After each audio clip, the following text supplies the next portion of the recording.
राम राम सभी भाइयों को, बच्चों को, बहनों को। जो ये कहानी है, ये जो आदमी सबसे ज़्यादा भक्ति करता है और एक जो राम की भक्ति नहीं करता, मंदिर में नहीं जाता, उसके ऊपर ये कहानी आधारित है। जो आदमी भक्ति करता है वो दुखी रहता है, और जो आदमी भक्ति नहीं करता वो हमेशा सुखी रहता है। इस कहानी का मैं आपको उदाहरण दे रहा हूँ। इसका उदाहरण सच्चा है, लेकिन जो ये बात मैं कह रहा हूँ ये झूठी है। एक आदमी मंदिर से भगवान का नाम लेकर भक्ति कर अपने घर की ओर आ रहा था, तो उसके पाँव में एक कील लग गई। वो उसे बहुत दुखी हुआ। उसने कहा, हे भगवान, मैं तो तुम्हारी रात दिन भक्ति करता हूँ और मेरे पाँव में कील लग गई। अरे एक आदमी जो राम की भक्ति नहीं कर रहा था, उसे वो रास्ते से जा रहा था, उसने एक पैसों से भरा हुआ बैग मिल गया और वो बैग लेकर खुशी खुशी अपने घर आ गया।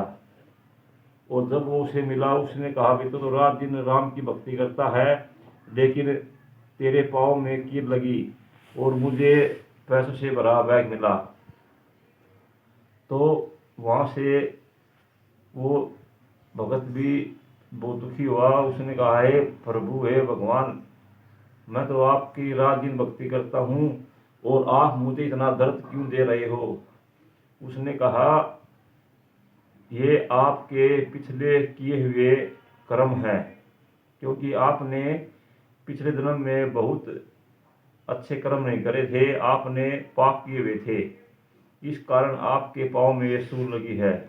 अगर आप अच्छे कर्म इस जन्म में अच्छे कर्म नहीं करते तो आपको इस सूल की सूली पर आपको चढ़ना था।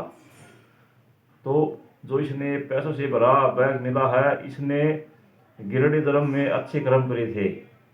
अगर ये इस जन्म में अच्छे कर्म करता तो वो एक दिन राजा की गद्दी उसे प्राप्त मिलनी थी। यही फर्क है कि आपने भक्ति करी तो आपके पाँव में सूल लगी, क्योंकि आपने जो पिछले कर्म में आदमी अच्छा करता है, उसे इस जन्म में उसका फल अवश्य मिलता है। और जो गिरडे जन्म में कर्म अच्छा नहीं करता तो उसे इस जन्म में कुछ नहीं मिलता। इस कहानी के उदाहरण के ऊपर मैंने ये आपको बताई है, और ये मेरी कहानी है। सबको अच्छी लगे कमेंट करें, लाइक करें, सब्सक्राइब करें। धन्यवाद। जय श्री राम।